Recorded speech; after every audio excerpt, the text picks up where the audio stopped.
ഒരിക്കൽ കൂടെ കർത്താവിന്റെ നാമത്തിന് സ്തോത്രവും. ആഗതരായിരിക്കുന്ന ബഹുമാന്യ കർത്താവിന്റെ ദാസിദാസന്മാർക്കും ദൈവജനത്തിനും അറിയിക്കുന്നു. ഞാനിപ്പോൾ ഓർപ്പിച്ചതുപോലെ ലോക ക്രൈസ്തവ ജനത, ദ ക്രിസൻഡം,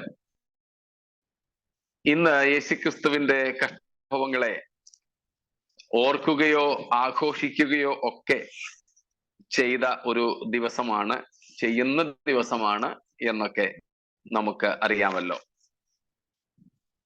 യേശുവിന്റെ ജനനം എന്ന് നടന്നു എന്നുള്ളതിന്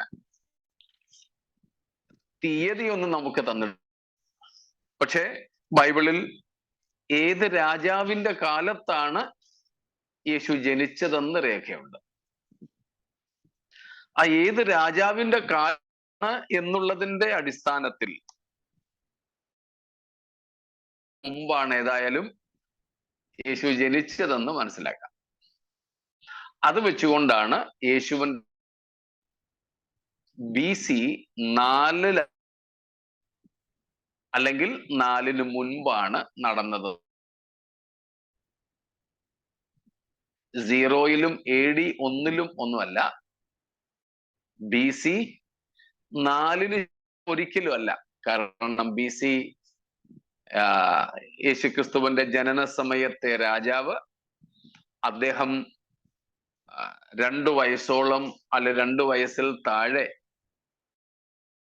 വരെ പ്രായമുള്ള കുഞ്ഞുങ്ങളെ കൊല്ലിക്കുന്നത്, ഇതെല്ലാം കൂടെ വെച്ച് മരണസമയവും ഭരണകാലവും BC 4-ലാണ്, BC 4-ലാണ് യേശു ജനിച്ചതെന്ന് മനസ്സിലാക്കുന്നത്. എന്നാൽ യേശുവിന്റെ കുറെ കൂടെ വ്യക്തമായ ഒരു കണക്ക് നമുക്ക് കൂട്ടുവാനായിട്ട് അതിൻ്റെ ക്ലൂ, അതിൻ്റെ എന്താണ് പറയുന്നത്, ഒരു പ്രധാനപ്പെട്ട എന്നത് ദാനിയേൽ പ്രവചനം. നമ്മൾ ദാനിയേൽ ആൻഡ് വെളിപ്പാട് എന്ന ശീർഷിക്കുന്നത് എന്നതുകൊണ്ട് തന്നെ ആ കൂടെ നമ്മുടെ ശ്രദ്ധ ഒന്ന് തിരിക്കാം. എന്നിട്ട് അധ്യായത്തിലേക്ക് മടങ്ങി വരാം. ഇത് ഒത്തിരി വിശദീകരിക്കാൻ ഞാൻ നിൽക്കില്ല. ജസ്റ്റ് ഒരു ഈ പ്രത്യേക ദിവസമായതുകൊണ്ടും കൂടെ ഒന്ന് പറയുക മാത്രമേ ഉള്ളൂ. നമുക്ക് ഒക്കെ പരിചയമുള്ള ഒരു വെളിപ്പാടാണ് ഉള്ളത്. അതിനെ 70 ആഴ്ചവട്ടം എന്നാണ് വിളിക്കുന്നത്. 70 weeks, 70 Azhchavattam.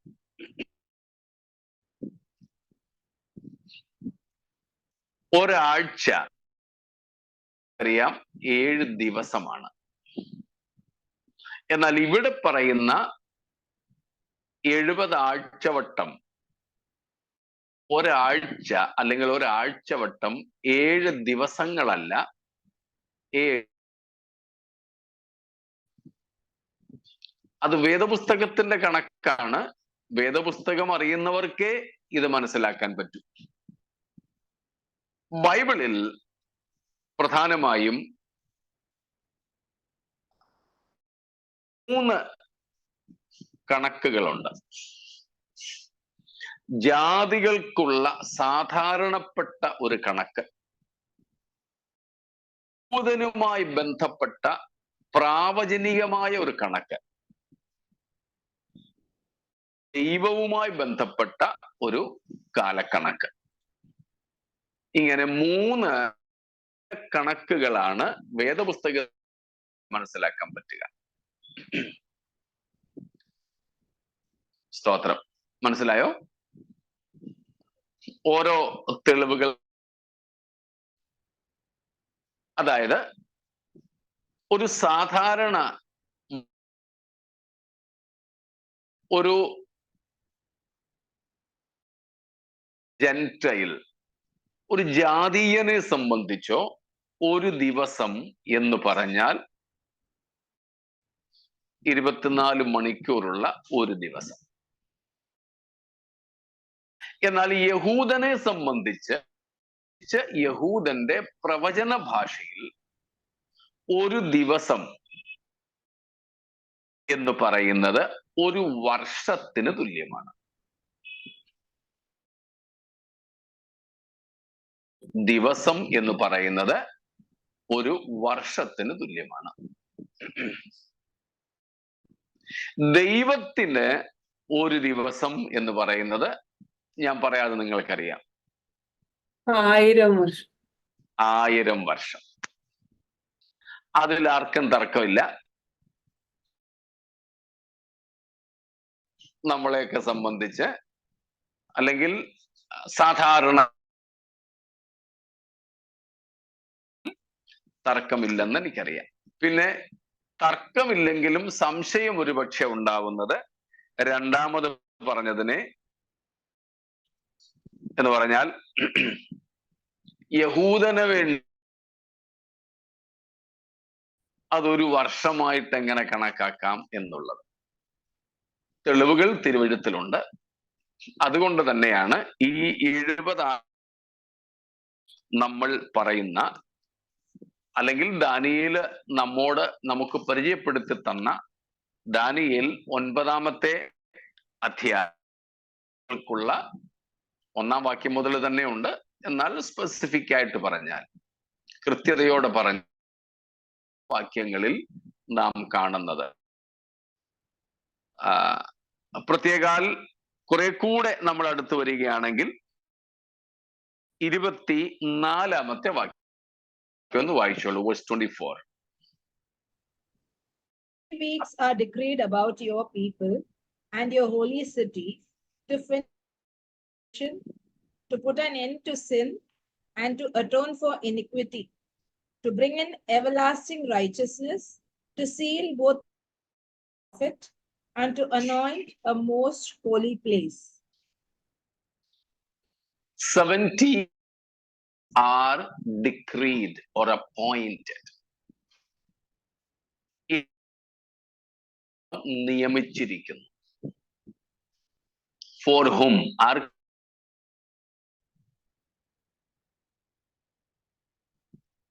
Your people and your holy city.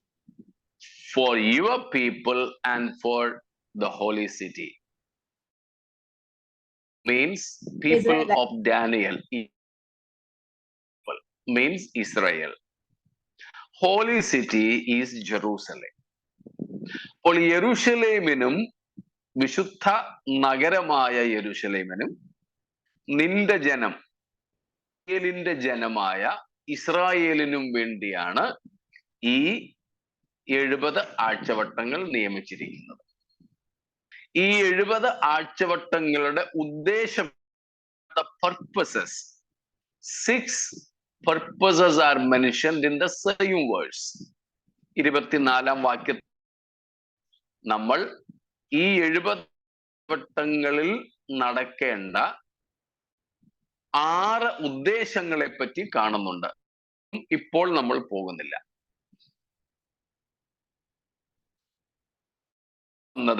ഈ ആഴ്ചവട്ടം എന്നുള്ളത് ജാതികൾക്കുള്ളതാണോ? അല്ല. സഭയ്ക്കുള്ളതാണോ? യഹൂദനും യെരൂശലേമിനും വേണ്ടിയുള്ളതാണ്. ഈ യെരൂശലേമിനും വേണ്ടിയുള്ള 70 ആഴ്ച എന്നത് 7 ദിവസം വീതമുള്ള ആഴ്ചവട്ടങ്ങളല്ല, 7 വർഷം വീതമുള്ള ആഴ്ചവട്ടങ്ങളാണ് എന്ന് പറയാനാണ് ഞാൻ ഈ വരുന്നത്. അതെങ്ങനെ ദിവസം ഒരു വർഷമാകുന്നത്? ബൈബിളിൽ നമുക്ക് ഉണ്ട്. വായിക്കില്ല എല്ലാം, അത്യാവശ്യം വേണ്ട ഒരെണ്ണം വല്ലമേ നമുക്ക് വായിക്കേണ്ടതായിട്ടുള്ളൂ. ഏറ്റവും ആദ്യം നമ്മൾ കാണുന്നത് യാക്കോബിന്റെ കല്യാണ സമയത്ത്, ജേക്കബ്സ് മാരേജ്. അബ്രഹാം, ഇസഹാക്ക്, യാക്കോബ്, ആ യാക്കോബിന്റെ കല്യാണം. അവൻ കല്യാണം ആഗ്രഹിച്ചതും പറഞ്ഞു വെച്ചിരുന്നതും റാഹേലിനെ. പക്ഷെ കിട്ടിയത് ലേയെ ആയിരുന്നു. കല്യാണം രാവിലെ സംഗതിയെ ഇത് ഉദ്ദേശിച്ചയാളല്ല എന്ന് അടുത്ത ദിവസം അമ്മാച്ചനും അമ്മായിപ്പനും ഒരാൾ തന്നെയാണല്ലോ. ഇപ്പോഴും തമിഴ്നാട്ടിലൊക്കെ അമ്മായി ആ ഒരു സിസ്റ്റമാണ് അവിടെയൊക്കെ. നമ്മുടെ നാട്ടിലും നമ്മുടെ ഇടയിലും അങ്ങനെ കാര്യമായിട്ട് ഇല്ലാത്തത്. ഇല്ലെങ്കിൽ മരുമക്കത്തായ സമ്പ്രദായം എന്നൊക്കെ നമുക്കറിയാവുന്ന കാര്യമാണ്. കുടുംബ സ്വത്ത് പുറത്തെങ്ങും പോകാതിരിക്കാൻ വേണ്ടിയിട്ട് കസിൻസ് തമ്മിലുള്ള കല്യാണം കേരളത്തിലും അക്രൈസ്തവർക്കിടയിലും നടന്നു വരുന്നുണ്ട്. ാണ് ഇവിടെയും നടക്കുന്നത്. ഈ ആധുനിക കാലത്ത് അത് ഇത്രയും പുരാതന സമയത്ത് ഇതൊക്കെ സംഭവ്യമായിരുന്നു. ഇതൊന്നും നമുക്ക് പിൻപറ്റുവാനുള്ള മാതൃകകളല്ല എന്നും കൂടെ ഞാൻ പറഞ്ഞു. ഏതായാലും അമ്മായിപ്പനും അങ്കിളുമായ ലാബാനോട് സംസാരിച്ചപ്പോൾ അദ്ദേഹം പറഞ്ഞത്, നീ എന്ത് ചെയ്യുക, ലേയയുടെ ആഴ്ചവട്ടം നിവർത്തിക്കുക. ഉൽപ്പത്തി 27 28 വാക്യങ്ങളിലാണ് നാം അത് കാണുന്നത്. Genesis 29 verses 27 and 28. Fulfill the week. പക്ഷേ നമുക്കറിയാം, ഈ ആഴ്ചവട്ടം നിവർത്തിച്ചു എങ്കിലും എത്ര വർഷം കഴിഞ്ഞിട്ടാണ് റാഹേലിനെ യാക്കോബിന് ലഭിച്ചത്?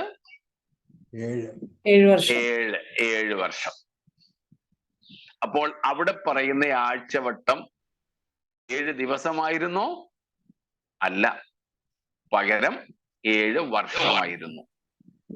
യഹൂദന്റെ കണക്കിൽ അവിടെ തന്നെ നമ്മൾ കാണുന്നുണ്ട്, ഒരു ദിവസം മീൻസ് ഒരു വർഷമാണ്. മറ്റൊന്ന്, നമ്പേഴ്സ് 14:34, സംഖ്യാപുസ്തകം 14:34. അതൊന്ന് വായിച്ചോളൂ.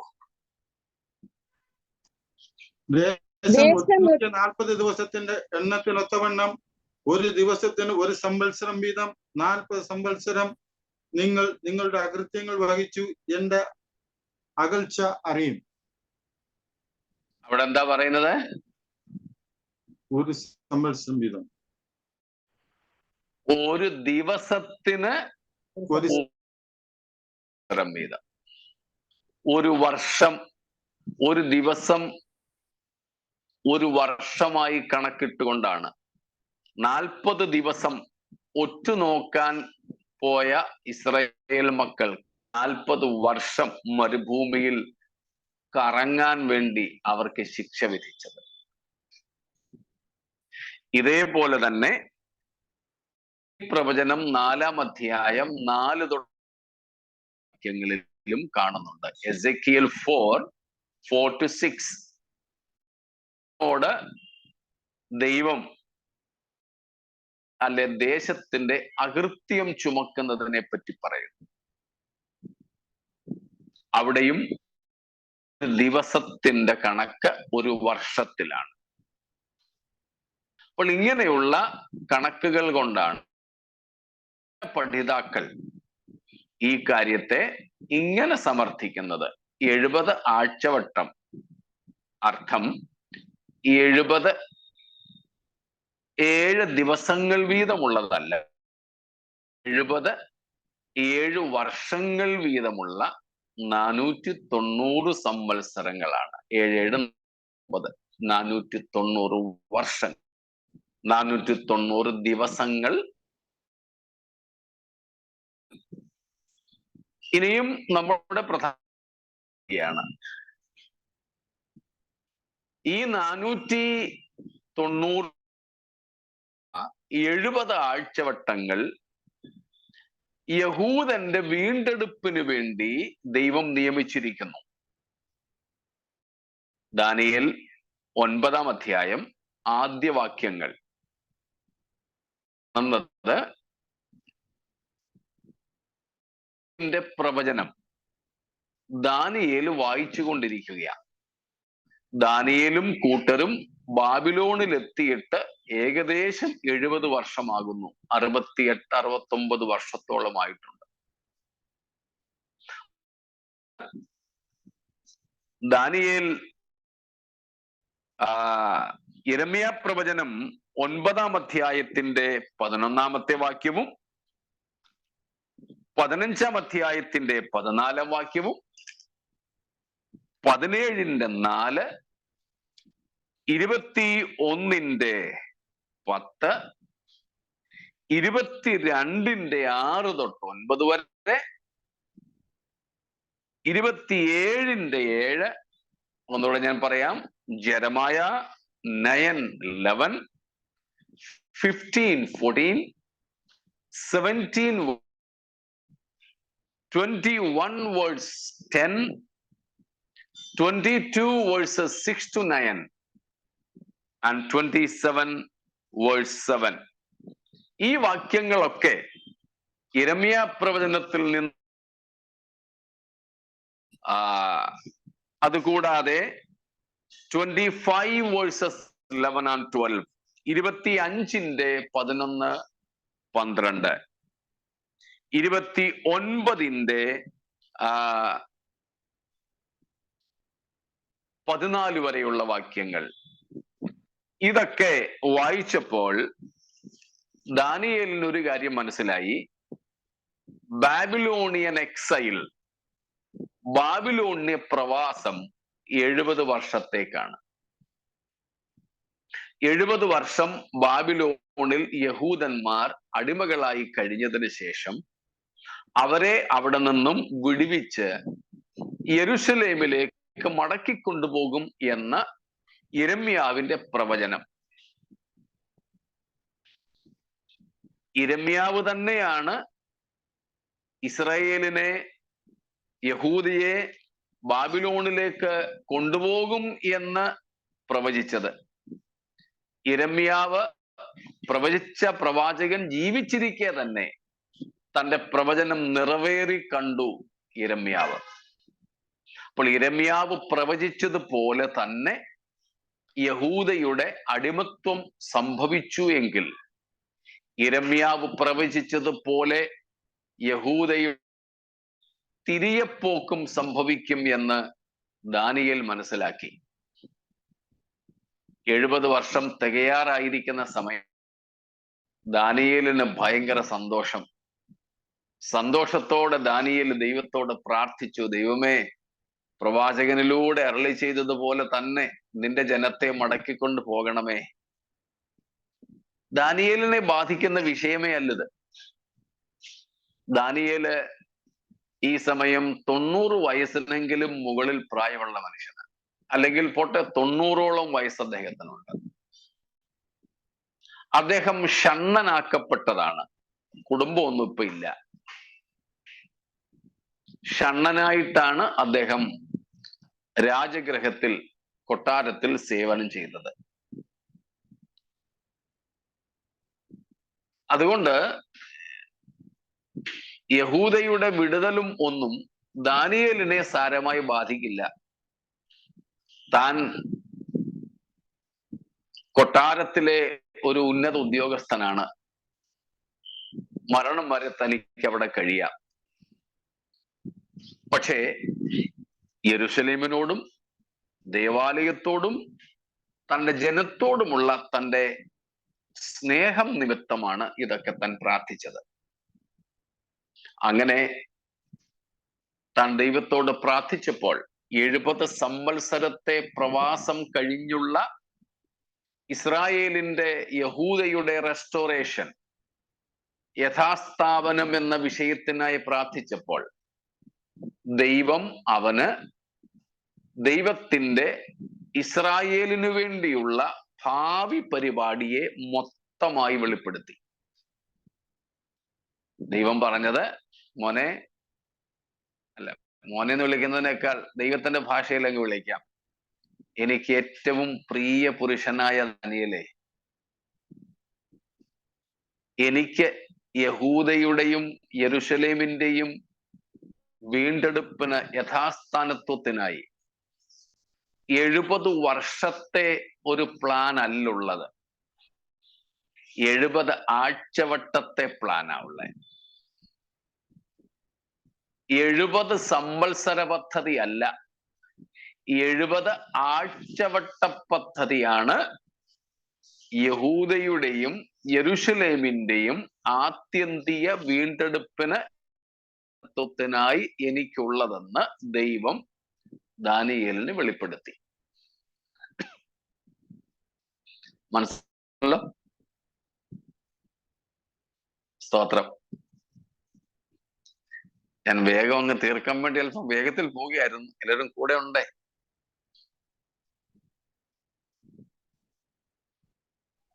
ഇല്ല. മനസ്സിലാവുന്നുണ്ടോ കാര്യങ്ങൾ? മനസ്സിലാവുന്നുണ്ടോ കാര്യങ്ങൾ? ഓക്കെ ഓക്കെ, സ്തോത്രം. അങ്ങനെ ദൈവം 70 സംവത്സര പദ്ധതികളല്ല, 70 ആഴ്ചവട്ട പദ്ധതിയാണ് യഹൂദയുടെയും യെരുശലേമിന്റെയും വീണ്ടെടുപ്പിന് അഥവാ റെസ്റ്റോറേഷന് വേണ്ടി കരുതിയിട്ടുള്ളതെന്ന് ദാനിയേലിന് വെളിപ്പെടുത്തി. എന്ന് പറഞ്ഞാൽ 490 ദിവസം. 490 ദിവസം. 490 വർഷം. ദിവസമല്ല, വർഷങ്ങൾ. എന്ന് പറഞ്ഞാൽ 490 ഗുണം ഇൻറ്റു 360 490 into 3 days. കാരണം ഇസ്രായേലിന്റെ റിലീജിയസ് കലണ്ടറിൽ 360 ദിവസമേ ഉള്ളൂ ഒരു വർഷത്തിൽ. അവർക്ക് 2 കലണ്ടർ ഉണ്ട്. ഒന്ന് അവരുടെ സാധാരണ രാഷ്ട്രീയ കലണ്ടർ, നമ്മുടെ കലണ്ടർ തന്നെയാണ്. മറ്റൊന്ന് അവരുടെ മതപരമായ കലണ്ടർ ഉണ്ട്. അതിലെ ഒരു വർഷത്തിന് 360 ദിവസങ്ങളേ ഉള്ളൂ. അങ്ങനെയെങ്കിൽ ഈ 490 into 360 എത്ര ദിവസമാണെന്ന് നിങ്ങൾക്ക് കണക്ക് കൂട്ടാം. ഞാന് 1,76,400 days. Okay, maths teacher. ഞാൻ തീരെ മോശമാ. ഓക്കെ, ഇനിയും 2 കാര്യങ്ങൾ കൂടെ നമുക്ക് അവിടെ നോക്കാനുണ്ട്. ഈ 70 ആഴ്ചവട്ടം തുടങ്ങുന്നത് എപ്പോൾ? 2, ഈ 70 ആഴ്ചവട്ടത്തിന്റെ വിഭജനം എങ്ങനെ? ഈ 70 ആഴ്ചവട്ടം തുടങ്ങുന്നത് എപ്പോഴാണെന്ന് നമുക്ക് ദാനിയേൽ 9-ാം അധ്യായത്തിന്റെ 25-ാമത്തെ വാക്യത്തിലുണ്ട്. 25, verse 25 please.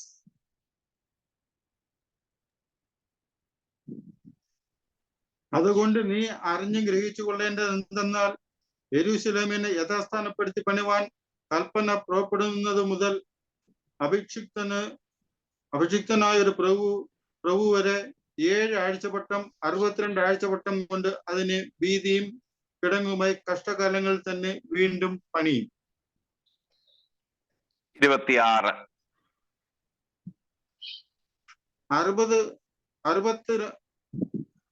62 ആഴ്ചവട്ടം കഴിഞ്ഞിട്ട് അപേക്ഷിക്കൻ ഛേദിക്കപ്പെടും, അവന് ആരുമില്ലെന്ന് വരും.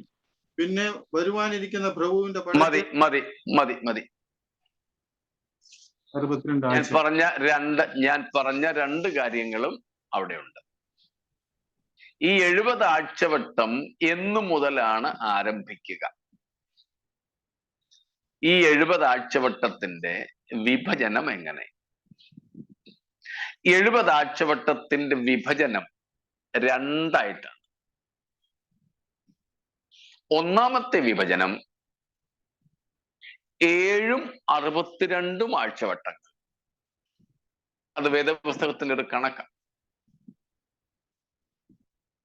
അല്ലെങ്കിൽ കണക്ക് പറയുന്ന ഒരു രീതിയാണ്. 1 കുറയ 40, 39 എന്നങ്ങ് പറഞ്ഞ പോരെ. ബൈബിളിന്റെ ഒരു രീതിയാണ്.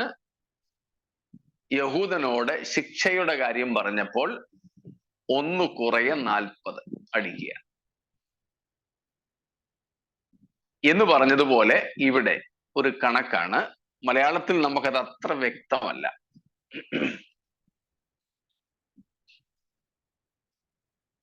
നാം അവിടെ കാണുന്നത് 7ഉം 62ഉം ആഴ്ചവട്ടങ്ങൾ ഒന്നാമത്തെ വിഭജനത്തിലുണ്ട്. 7ഉം 62ഉം ആഴ്ചവട്ടങ്ങൾ. അപ്പോൾ 7ഉം 62ഉം കൂടെ ആയപ്പോൾ 69 ആഴ്ചവട്ടങ്ങളായി.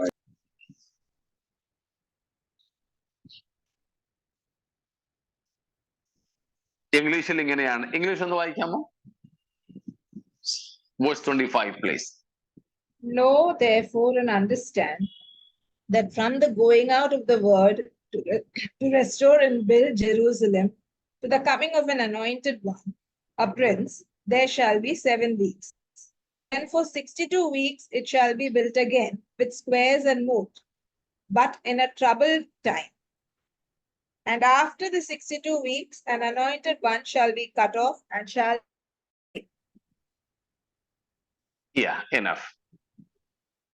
മറ്റൊരു വേർഷൻ, ആംപ്ലിഫൈഡ് വേർഷനിൽ ഇങ്ങനെയാണ് കൊടുത്തിരിക്കുന്നത്.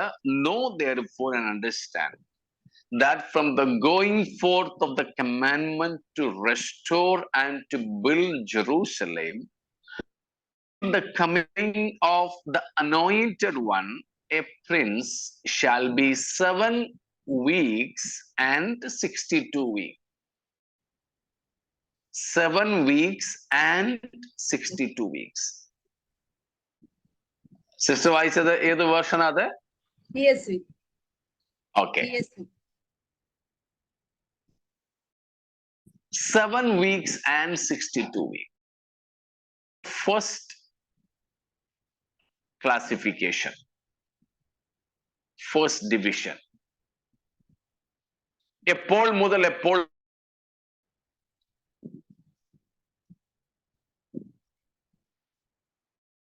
എണ്ണി തുടങ്ങേണ്ടത്? യെരൂശലേമിനെ യഥാസ്ഥാനപ്പെടുത്തി പണിയുവാൻ കൽപ്പന പുറപ്പെടുന്നത് മുതൽ. യഥാസ്ഥാനപ്പെടുത്തി പണിയാൻ കൽപ്പന. So it should commence with going forth of the decree, the commandment to rebuild Jerusalem. അതെന്നായിരുന്നു? ആരാണ് യെരൂശലേമിനെ യഥാസ്ഥാനപ്പെടുത്തി പണിതത്? നെഹമ്യാവ്. അപ്പോൾ അന്നത്തെ രാജാവ്, ചക്രവർത്തി ഈ യഥാസ്ഥാനപ്പെടുത്തി പണിയാൻ കൽപ്പന കൊടുത്തത് എന്നാണ് എന്ന് നോക്കിയ മുതൽ 69 ആഴ്ചവട്ടം, 483 വർഷങ്ങൾ കണക്ക് കൂട്ടിയാൽ അഭിഷിക്തനായ പുരുഷന്റെ ഛേദനത്തിന്റെ ദിവസം നമുക്ക് കിട്ടും. പറയുന്ന അഭിഷിക്തൻ ആരാണ്? ക്രിസ്തു. ക്രിസ്തു. മെസ്സായ ക്രിസ്തു ആണ് അഭിഷിക്തൻ. അഭിഷിക്തൻ ഛേദിക്കപ്പെടും എന്ന് പറഞ്ഞാൽ ക്രിസ്തുവിന്റെ ക്രൂശീകരണമാണ്. അപ്പോൾ യെരൂശലേം നഗരത്തെ യഥാസ്ഥാനപ്പെടുത്തി പണിയാൻ കൽപ്പന പുറപ്പെടുന്നത് മുതൽ അഭിഷിക്തനായ പുരുഷൻ അഥവാ യേശുക്രിസ്തുവിന്റെ ക്രൂശീകരണം വരെ 483 വർഷങ്ങൾ, അല്ലെങ്കിൽ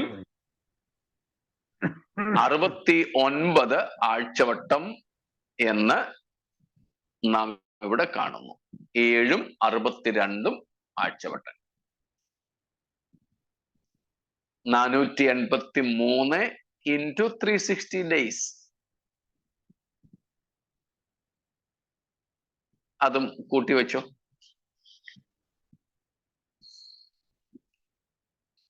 അപ്പം ഈ ദിവസം എന്നായിരുന്നു എന്ന ഒരു കണക്ക് മാത്രം നാം നോക്കിയാൽ മതി. പല കണക്കുകൾ അതിനെപ്പറ്റി പറയുന്നുണ്ട്. എന്നാലും ലോകം മുഴുവനും ആധികാരികമായി സ്വീകരിച്ചിട്ടുള്ള എൻസൈക്ലോപീഡിയ ഓഫ് ബ്രിട്ടാനിക്ക, സർവവിജ്ഞാനകോശത്തിൽ നിന്നും നമുക്ക് ലഭിക്കുന്ന ഒരു കണക്കാണ്. BC 445 മാർച്ച് മാസം 14-ാം തീയതിയായിരുന്നു നെഹമ്യാവിന് യെരൂശലേം യഥാസ്ഥാനത്താക്കാനുള്ള കൽപ്പന കൊടുത്തതത്രേ. 445 BC, മാർച്ച് 14.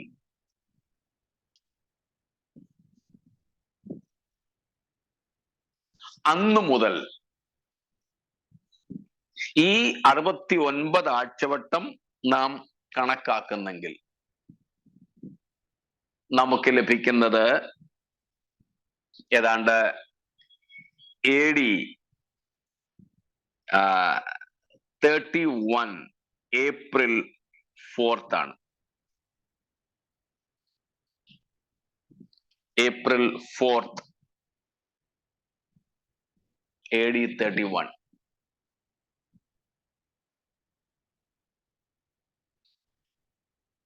(445) അല്ല ആ വർഷമെങ്കിൽ, നമ്മളിപ്പം നമുക്ക് ആധികാരികമായ ഒരു രേഖ ഉള്ളതിൽ നിന്ന് എടുത്തൊരു ഡേറ്റ് ആണ്. ഈ ഡേറ്റ് മാറിയാൽ ഈ ഡേറ്റും മാറും എന്ന് മാത്രം.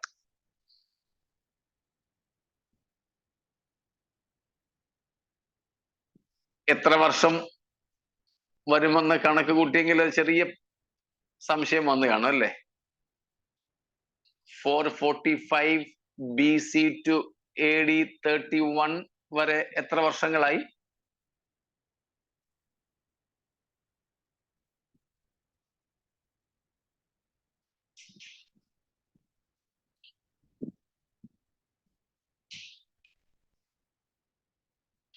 തെറ്റിയാലും സാരമില്ല, പറഞ്ഞ്.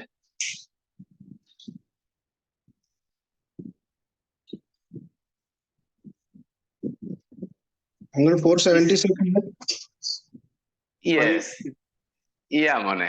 476 years. 476 years. ദിവസങ്ങളുടെ ഒരു കണക്ക് ഞാൻ നേരത്തെ പറഞ്ഞായിരുന്നു. ആ ദിവസങ്ങളുടെ കണക്ക് ഇവിടെ കൂട്ടിയെങ്കിലേ നമുക്ക് കൃത്യത ലഭിക്കുള്ളൂ. ഈ 476 years നമുക്ക് കിട്ടിയത് എത്ര ദിവസങ്ങൾ വീതമുള്ള വർഷമാണ്? 365.25. 365 ദിവസങ്ങൾ വീതമുള്ള 476 വർഷങ്ങളാണ് ഈ 445 BC തൊട്ട് AD 31 വരെ. ആ കണക്ക് വെച്ച് എത്ര ദിവസങ്ങളാവുന്നുണ്ട്?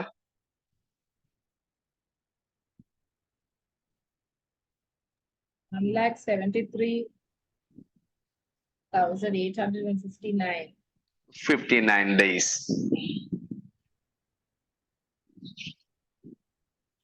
(483 into 360) എത്ര കിട്ടി? 69 ആഴ്ചവട്ടങ്ങൾ എന്ന് വെച്ചാൽ 483 വർഷങ്ങൾ ഇൻറ്റു 360 ഡേയ്സ് വീതമുള്ള 83 വർഷങ്ങളായപ്പോൾ എത്രയായി? ആനി സിസ്റ്റർ പറഞ്ഞു, ഞാൻ ഇടയ്ക്ക് പറഞ്ഞപ്പോൾ. 483 into 483 into 360. 1,73,880. ഓക്കെ. അപ്പോൾ ഈ 2 ദിവസങ്ങൾ തമ്മിൽ എത്ര ദിവസത്തിന്റെ ഗ്യാപ്പ് ഉണ്ട്? 33,880. 21. 21. അത് നമുക്ക് ഏപ്രിൽ മാസം, മാർച്ച് 14 തൊട്ട് ഏപ്രിൽ 4 വരെ എത്ര ദിവസമുണ്ട്?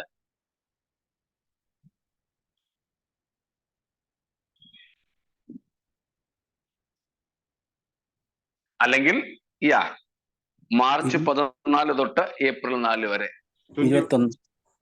21. ആ 21 കൂടെ മറ്റിടത്ത് കൂട്ടിയാൽ കൃത്യമാവുന്നുണ്ടോ?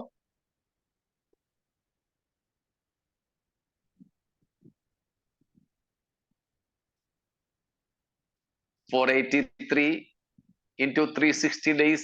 ഇവിടെ 476 into 365.25 plus 21 ഡേയ്സിൽ കിട്ടുന്നുണ്ടല്ലോ.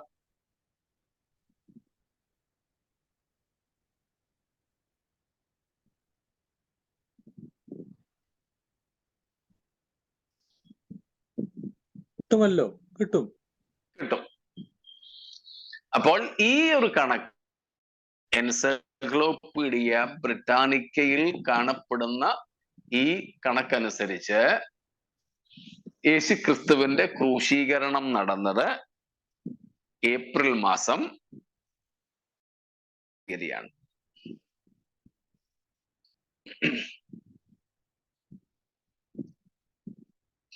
ഇനി ലോകം അത് ഏത് കണക്ക് വെച്ച്, ഈ ഞാൻ പറഞ്ഞല്ലോ ആദ്യത്തെ ദിവസം അങ്ങോട്ടും ഇങ്ങോട്ടും മാറിയാൽ ഈ ഡേറ്റിൽ വ്യത്യാസം വരാം. നമുക്ക് ഡേറ്റുകളുമായിട്ടൊന്നും പ്രത്യേകിച്ച് ആരാധ്യതയോ പവിത്രതയോ ഒന്നുമില്ലെന്നുള്ള കാര്യം മനസ്സിലാക്കിക്കോണം. ഇന്നത്തെ ഒരു ദിവസം ഇതായതുകൊണ്ട് ഇത് ദാനിയേലും വെളിപ്പാടും കൂടെ നാം ഒരുമിച്ച് ചേർത്ത് പഠിക്കുകയായതുകൊണ്ടും ഇത് ഇന്ന് ഇവിടെ അങ്ങ് പറഞ്ഞു എന്ന് മാത്രമേ ഉള്ളൂ. അപ്പോൾ 70-ലെ 69 ആഴ്ചവട്ടങ്ങൾ യേശുവിന്റെ ക്രൂശീകരണത്തോടുകൂടെ പൂർത്തിയായി. ഇനിയും ആഴ്ചവട്ടം ബാക്കിയുണ്ട്. ആ ഒരാഴ്ചവട്ടമാണ് വെളിപ്പാട് പുസ്തകം 6 മുതൽ 18 വരെയുള്ള അധ്യായം, എതിർ ക്രിസ്തുവിന്റെ ഭരണകാലം.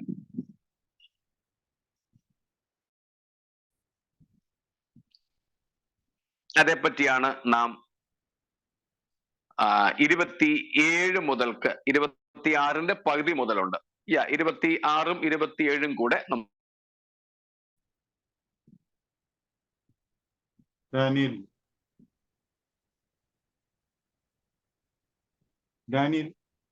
Daniel.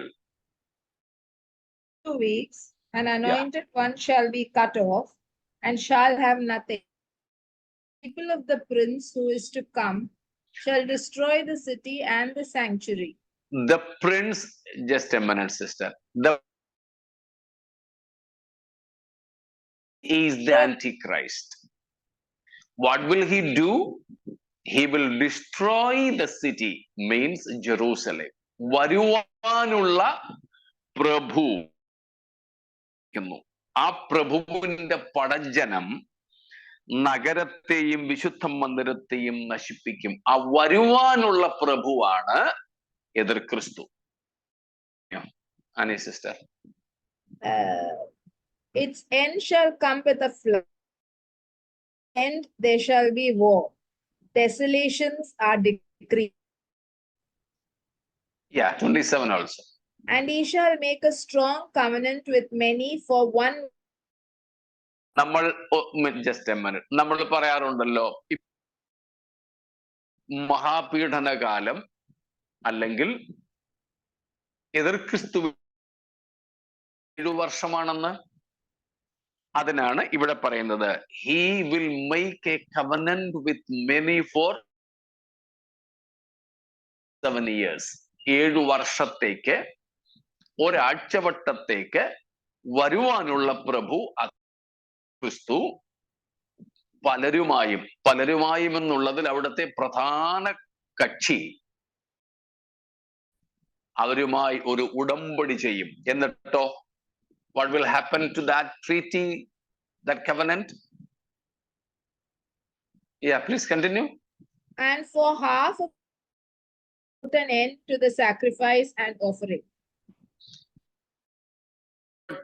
ത്തിന്റെ പകുതി, അതായത് 3.5 വർഷമാകുമ്പോഴേക്കും അവൻ ഉടമ്പടി ലംഘിച്ചിട്ട് യെരുശലേം ദേവാലയത്തിൽ ആരാധന നിർത്തലാക്കും. സംഗതി. Yeah, next. And on the wing of abominations shall come one who makes desolate, until the decreed end is poured out on the desolator. This is appointed. Everything is decreed, ordained by God the Almighty, the Sovereign. സകലവും ദൈവം നിശ്ചയിച്ച് നിയമിച്ചിരിക്കുന്നതാണ്. പക്ഷെ അതിനു മുമ്പ് നടക്കേണ്ട ചിലതിനെ ദൈവം അനുവദിക്കുന്നു. എന്താ അവിടെ പറഞ്ഞിരിക്കുന്നത്? അവൻ ദേവാലയമൊക്കെ അശുദ്ധമാക്കും, എന്നിട്ട് യാഗമൊക്കെ നിർത്തും. എന്നിട്ട് എന്ത് ചെയ്യുമെന്ന? മ്ലേച്ഛതകളുടെ ചിറകിന്മേൽ ശൂന്യമാക്കുന്നവൻ വരും. മ്ലേച്ഛതകളുടെ ചിറകിന്മേൽ, on the wings of abominations, the desolator will. Yeshu കർത്താവ് ഈ കാര്യം പറഞ്ഞിട്ടുണ്ട്. മത്തായി 24-ാമത്തെ അധ്യായത്തിൽ. വായിക്കുന്നവൻ ഗ്രഹിച്ചു കൊള്ളട്ടെന്ന് പറഞ്ഞ കർത്താവ് ഭാഗം വിടുകയാണ്. അതിന്റെ 15-ാമത്തെ വാക്യം, 24:15 Mathai. So when you see the abomination of desolation spoken of by the prophet Daniel standing in the holy place, reader understand, then Judea flee to the mountains. Yeah, Jesus was thinking about that great tribulation. കാലത്തെ പറ്റി യേശു കർത്താവ് ഇവിടെ പറയുകയായിരുന്നു. അപ്പോൾ പറയുന്നു ഇതെപ്പോൾ എന്ന കാര്യമാണെന്ന്. ഇപ്പോൾ നമ്മൾ ദാനിയേൽ 9:27 വായിച്ചതുമായി ബന്ധപ്പെടുത്തി പറയുന്നു. അപ്പോൾ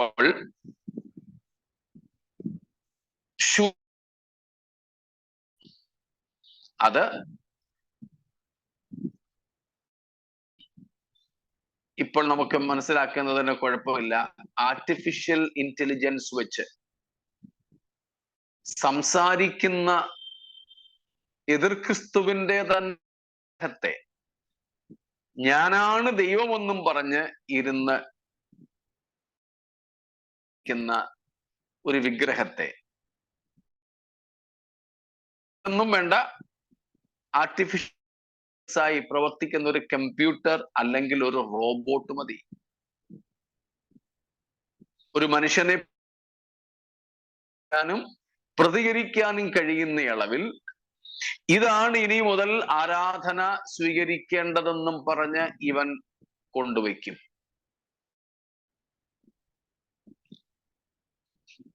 അങ്ങനെ അല്ലെങ്കിൽ ശേഷിക്കുന്ന ഒരു ആഴ്ചവട്ടം, 70th വീക്ക് എന്നാണ് അതിനെ വിളിക്കുന്നത്, 70-ാം ആഴ്ചവട്ടം എന്ന്. ആ 70-ാം ആഴ്ചവട്ടമാണ് എതിർ ക്രിസ്തു ഈ ഭൂമിയിൽ ഭരണം നടത്തുന്നത്. അതായിരിക്കും ഏറ്റവും ഒടുവിൽ.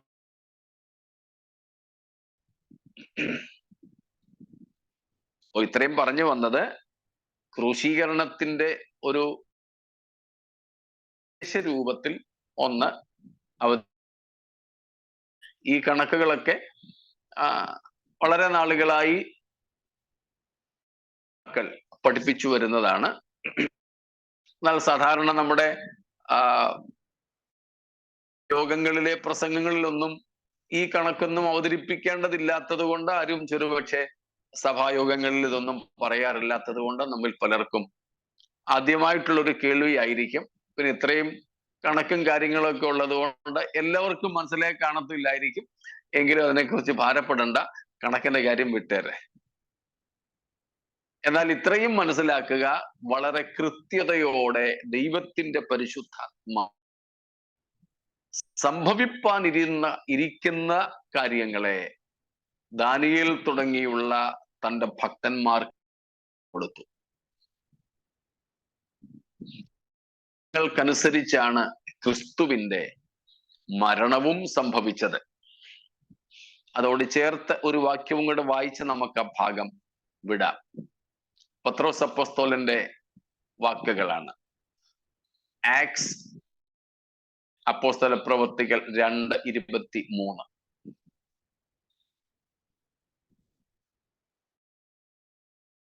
തന്ന പുരുഷനായി നസ്രയനായ യേശുവിനെ ദൈവം തന്റെ സ്ഥിര നിർണയത്താലും മുന്നറിവിനാലും ഏൽപ്പിച്ചിട്ട് നിങ്ങൾ അവനെ അധർമ്മികളുടെ കൈയാൽ തറപ്പിച്ചു കൊന്നു. അവരോട് പറയുകയാണ്, ദൈവം തന്റെ സ്ഥിര നിർണയത്താലും മുന്നറിവി നിങ്ങളുടെ കയ്യിൽ ഏൽപ്പിച്ചു തന്നു. നിങ്ങൾ അധർമ്മികളുടെ കയ്യിൽ ഏൽപ്പിച്ച് അവനെ, ക്രിസ്തു മരിച്ചത് ദൈവത്തിന്റെ സ്ഥിര നിർണയത്താലും മുന്നറിവിനാലും. ദൈവം മുന്നമേ നിർണയിച്ച നിർണയങ്ങൾക്കനുസരിച്ച് ക്രിസ്തുവിന്റെ മരണം സംഭവിച്ചു എന്ന് നമുക്കിവിടെ മനസ്സിലാക്കാൻ സാധിക്കുന്നു. അതിന്റെ പ്രവചനത്തിലെ ഒരു ഭാഗമാണ് നമ്മൾ 70 ആഴ്ച ഗ്രഹിച്ചത്, ഇപ്പോൾ മനസ്സിലാക്കിയത്. മനസ്സിലായി കാണുമല്ലോ. സൂഷൻ ഡേറ്റ് ഏപ്രിൽ 21 വരുമോ? ക്രൂശീകരണം ഏപ്രിൽ 4. ഏപ്രിൽ 4. മാർച്ച് 14-നും ഏപ്രിൽ 4-നും 21 പറഞ്ഞത്.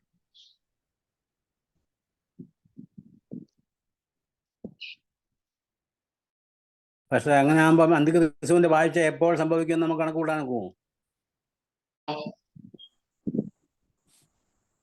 തുടങ്ങിക്കഴിഞ്ഞാൽ എന്ന് തീരുമെന്ന് പറയാം. തുടങ്ങുന്നത് എന്താണെന്ന് നോക്കത്തില്ല, തുടങ്ങിക്കഴിഞ്ഞാൽ തീരുന്നത് എന്താണെന്ന് പറയാം. കാരണം കൃത്യമായിട്ട് ദിവസങ്ങൾ വരെ പറഞ്ഞിട്ടുണ്ട്. അല്ല, അന്നേരം അത് സഭ ഇവിടുന്ന് മാറ്റപ്പെടണ്ടായോ? പെടുമല്ലോ. അതാ, അല്ല ചിലര് പറയുന്നത് അങ്ങനെ മാറുന്നില്ലെന്നല്ലേ. ചിലര് വളരെ ചുരുക്കം പേര്, ഈവൻ പെന്തക്കോസ്തുകാർക്കിടയിൽ തന്നെ ചിലര് ആ നിലയിൽ ഇടക്കാലത്ത് വന്ന് പഠിപ്പിക്കുന്നുണ്ട്. ചിലര് ഈ മഹാപീഡനത്തിന്റെ ഈ 7 വർഷത്തിന്റെ നടുവിൽ ആദ്യത്തെ 3.5 വർഷം കഴിഞ്ഞ് അവൻ നിയമം ലംഘിക്കുന്നതിന് മുമ്പ് മിഡ് ട്രിബുലേഷൻ പീരീഡിൽ സഭയെടുക്കപ്പെടുമെന്ന് പഠിപ്പിക്കുന്നവരുണ്ട്. Pre tribulation coming of the lord, mid tribulation coming of the lord and post tribulation coming of the lord. ഇങ്ങനെ 3 വാദങ്ങളുണ്ട്. മഹോപദ്രവത്തിന് മുൻപ് ക്രിസ്തു വരും, സഭയെടുക്കപ്പെടും. ഇല്ല, മഹോപദ്രവത്തിന്റെ മധ്യത്തിലാണ് യേശു വരുന്നതും സഭയെ ചേർക്കുന്നതും. അല്ല, അതുമല്ല, മഹോപദ്രവം കഴിഞ്ഞിട്ടേ യേശു വരികയും സഭ പോവുകയും ചെയ്യൂ എന്ന് പഠിപ്പിക്കുന്നവരുമുണ്ട്. പക്ഷേ വേദപുസ്തകത്തിന്റെ ശരിയായ നിലയിൽ തുറന്ന മനസ്സോടെ നമ്മൾ പഠിക്കുന്നെങ്കിൽ പാരമ്പര്യമായി ദൈവസഭകൾ വിശ്വസിക്കുന്ന വിശ്വാസ പ്രമാണം തന്നെയാണ് ശരി.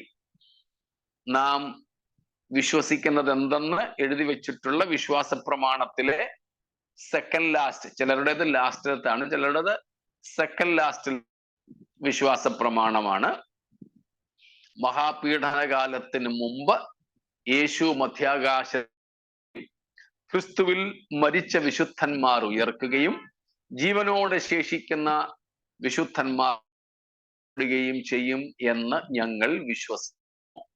അതാണ് വേദപുസ്തക പ്രകാരം കൂടുതൽ ശരിയായി നമുക്ക് മനസ്സിലാക്കാൻ കഴിയുന്നത്. അതേപ്പറ്റിയുള്ള വിശദീകരണം പിന്നീട് വരുന്നുള്ളത് കൊണ്ട് നമുക്ക് അത് ഇവിടെ നിർത്താമെന്ന് ഞാൻ കരുതുന്നു. ആ വിഷയത്തിലേക്ക് നമ്മൾ വരുന്നുണ്ട്. ഒരു ചോദ്യം കൂടെ. അന്നേരം സഭ പോയി കഴിഞ്ഞിട്ട് ദേവാലയം പണിയേണ്ടത്? ഓക്കെ. കാരണം ആയിരിക്കും ദേവാലയം പണിയുന്നതിനുള്ള സന്ധികളെല്ലാം ചെയ്യുന്നത്. ഇവിടെ നമ്മൾ കണ്ടല്ലോ, 7 വർഷത്തേക്ക് അവനായിരിക്കും ഇസ്രായേലുമായിട്ടും ഇസ്രായേലും തങ്ങളുടെ ചുറ്റുപാടുമുള്ളവരുമായിട്ടും ഡിപ്ലോമാറ്റിക് ആയിട്ട് വളരെ നയതന്ത്രപരമായ രീതികളിൽ പ്പെടുത്താൻ കഴിവുള്ളവനായിരിക്കും ഇവൻ. ആ ഡിപ്ലോമസിയിലൂടെയാണ് ഈ ദേവാലയം പറ്റുള്ളൂ.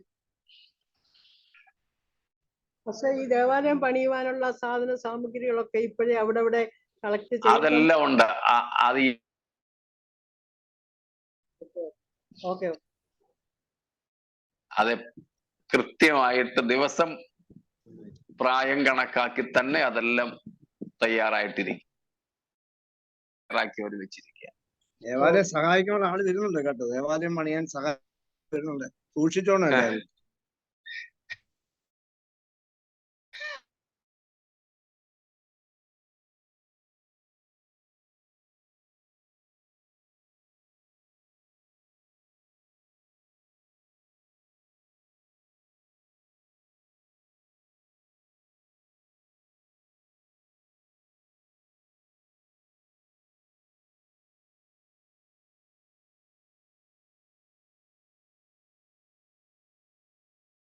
Not God. നാം ദൈവത്തിന്റെ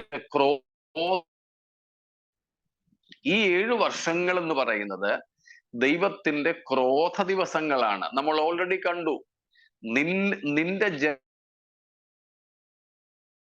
70 ആഴ്ചവട്ടം നിയമിച്ചിരിക്കുന്നു. നമുക്ക് വേണ്ടിയുള്ളതല്ലത്, സഭയ്ക്ക് വേണ്ടിയുള്ളതല്ലത്. അതുകൊണ്ട് തന്നെയാണ് ദൈവസഭ ഈ കാലത്തിന് മുമ്പേ എടുക്കപ്പെടും, സഭയുടെ ഉൽപ്രാവണം നടക്കും എന്ന് വിശ്വസിക്കുകയും പഠിപ്പിക്കുകയും ചെയ്യുന്നത്. സ്തോത്രം. കൂടാതെ മഹാപീഡനത്തിലൂടെ പോകുമെന്ന് പറഞ്ഞാൽ യേശു ഏതു സമയത്തും വരും എന്ന ഉപദേശം ലംഘിക്കപ്പെടുകയാണ്. The imminency of the coming of the Lord will have no value if one believes the church will go through tribulation. മഹാപീഡനത്തിലൂടെ സഭ കടന്നു പോകുമെങ്കിൽ പിന്നെ യേശു എപ്പോൾ, ഇപ്പൊ നമ്മൾ പറഞ്ഞതുപോലെ അവന്റെ ഭരണകാലം എത്ര ദിവസങ്ങളാണെന്ന് വ്യക്തമായിട്ട് ബൈബിള് പറയുന്നു. അത് കഴിഞ്ഞ് വരുത്തുള്ളെങ്കിൽ നമുക്കറിയാം, അന്നത്തേക്ക് റെഡിയായിട്ടിരുന്നാൽ മതി. ബൈബിൾ പറയുന്നത് യേശു എപ്പോൾ വേണമെങ്കിലും വരാമെന്നുമാണ്. അങ്ങനെ പല കാരണങ്ങളുണ്ട്, അവയിലേക്ക് നമുക്ക് പിന്നീട് വരാം.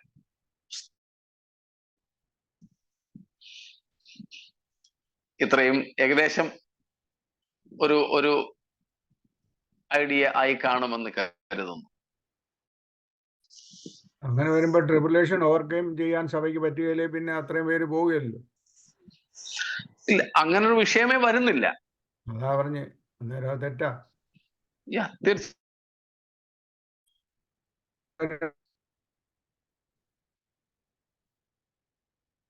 സഭ ക്രിസ്തു നിമിത്തം നേരിടുന്ന പീഡകൾ അല്ലെങ്കിൽ ഉപദ്രവങ്ങൾ വേറെ, ഇത് ഈ മഹാപീഡനം എന്ന ഉപദ്രവം വേറെ. പീഡനം സഭയ്ക്ക് മാത്രമുള്ളതാണ്. എന്നാൽ മഹാപീഡനം ഏതെങ്കിലും ഒരു വിഭാഗം ജീവിച്ചിരിക്കുന്ന സകലരെയും ഒരേ യൂണിവേഴ്സലായിട്ട് സാർവത്രികമായി ബാധിക്കുന്ന ഘടകമാണ്.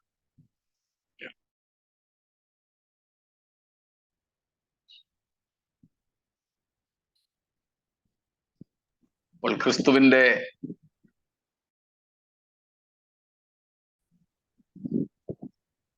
ദൈവം തന്റെ ദാസന്മാർക്ക് വളരെ നേരത്തെ വെളിപ്പെടുത്തി മനസ്സിലാക്കി നൽകിയ ദൈവത്തിന്റെ സ്ഥിര നിർണയവും മുന്നറിവിനും ഒത്തതായിരുന്നു. അങ്ങനെ പ്രസാദമായതോർത്ത് ദൈവത്തിന് സ്തോത്രം. Praise God. ഭാഷ 2 മിനിറ്റ് കൊണ്ട് എല്ലാം തിരുമേനിയുടെ ഡെഫിനേഷനോടൊന്ന് പറഞ്ഞു. തിരുമേനി എന്നുള്ള വാക്കിന്റെ ഡെഫിനേഷൻ. തിരുമേനി, മേനി എന്ന് പറഞ്ഞാൽ ശരീരം എന്നാണല്ലോ. എന്ന് പറഞ്ഞാൽ വന്ധ്യമെന്നും വിശുദ്ധമെന്നുമാണ്. അപ്പം ഉലകത്തിൽ ആരുടെ ശരീരമാ ഇങ്ങനെ വന്ധ്യമായിട്ടും ആരാധ്യമായിട്ടും പരിശുദ്ധമായിട്ടും ഉള്ളത്? അതുകൊണ്ടാ ഇന്നലെ ഞാൻ പറഞ്ഞത് ഒരുത്തനെയും തിരുമേനി എന്ന് വിളിക്കരുതെന്ന്. ഇനി ഇച്ചിരി തമാശയായിട്ട് പറയുകയാണെങ്കിൽ, കുളിക്കാൻ ആവശ്യമില്ലാത്ത ഒരുത്തനെങ്കിലും ഉണ്ടെങ്കിൽ ഭൗതികമായിട്ടെങ്കിലും നോക്കിയാൽ തിരുമേനി എന്നങ്ങ് വിളിക്കാൻ നോക്കാം. ഇത് ദിവസം 2 നേരമെങ്കിലും കുളിക്കേണ്ട ആവശ്യകതയുള്ള ശരീരം എങ്ങനെ ശുദ്ധമാകുന്നത്? ബാഹ്യമായിട്ട് തന്നെ. പിന്നെ പാപം കുടികൊള്ളുന്ന ശരീരം അതെങ്ങനെയാ തിരുമേനിയാകുന്നത്? ഒരിക്കലില്ല. അതിനും ഏക യോഗ്യൻ കർത്താവ് മാത്രമാണ്. തിരു ആരാധ്യവും വിശുദ്ധവുമായ പരിശുദ്ധമായ ശരീരം പോലുമുള്ളവൻ. മുഴുവൻ ശരീരങ്ങളും വസിക്കുന്ന ശരീരങ്ങൾ, പാപത്തിന്റെ വിത്ത് ഉള്ള ശരീരങ്ങൾ, സ്വാഭാവികമായി പാപം ചെയ്യാൻ മാത്രം പ്രചോദിതമായ ശരീരങ്ങൾ, അതിനെ നമുക്കൊരിക്കലും തിരു ശരീരം എന്ന് വിളിക്കാൻ പാടില്ല. തിരുവെഴുത്ത് പറയുന്നത് തിരു അത്താഴം, നമ്മുടെ കർത്താവിന്റെ അത്താഴത്തിന് മാത്രമാണ്. അതുകൊണ്ട് ആ തിരുമേശ, തൃക്കാൽക്കൽ വിളിക്കുന്നത് പരിശുദ്ധമായത്. എന്നാൽ അതെ, തിരുസന്നിധി, അതെല്ലാം വിശുദ്ധമായത്, പരിശുദ്ധമായത്, ആരാധ്യമായത്, അത് കർത്താവിൻ്റെത് മാത്രമാണ്. അതിന് തുല്യമായ ഒരു ദേഹവും ഒരു ശരീരവും ഒരു സ്ഥലവും ഇല്ലാത്തത് കൊണ്ട് അത് അരുതെന്നാണ് ഇന്നലെ നമ്മൾ പറഞ്ഞത്. ഇനിയല്ല, പുഴുമേനിയ ബാക്കിയെല്ലാം.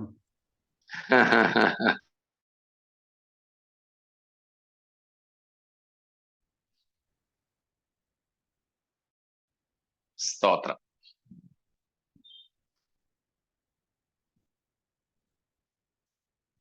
കർത്താവ് നമുക്ക് നൽകിയിട്ടുള്ള ഈ വലിയ ഈ സത്യമായ തിരുവെഴുത്തുകൾക്കായി നമുക്ക് വെളിപ്പെടുത്തിയ നിത്യസത്യങ്ങൾക്കായി ദൈവത്തിന് സ്തോത്രം. ഈ നിത്യരക്ഷ ദാനമായി നൽകുവാൻ ദൈവത്തിന് പ്രസാദമായല്ലോ. ഈ കർത്താവിനെ നമുക്ക് ഉള്ളു തുറന്ന് സ്നേഹിച്ചും സേവിച്ചും നമ്മുടെ ശിഷ്ടകാലം കർത്താവ് നമുക്ക് ഈ വചനങ്ങളാൽ കൃപ നൽകട്ടെ. കർത്താവിന്റെ വരവ് താമസിക്കുന്നെങ്കിൽ അധ്യായത്തിന്റെ തുടർ ചിന്തകളുമായി നാളെ നമുക്ക് വീണ്ടും കൂടാം. ദൈവമായ കർത്താവ് നമ്മെ ഈ വചനങ്ങളാൽ അനുഗ്രഹിക്കും.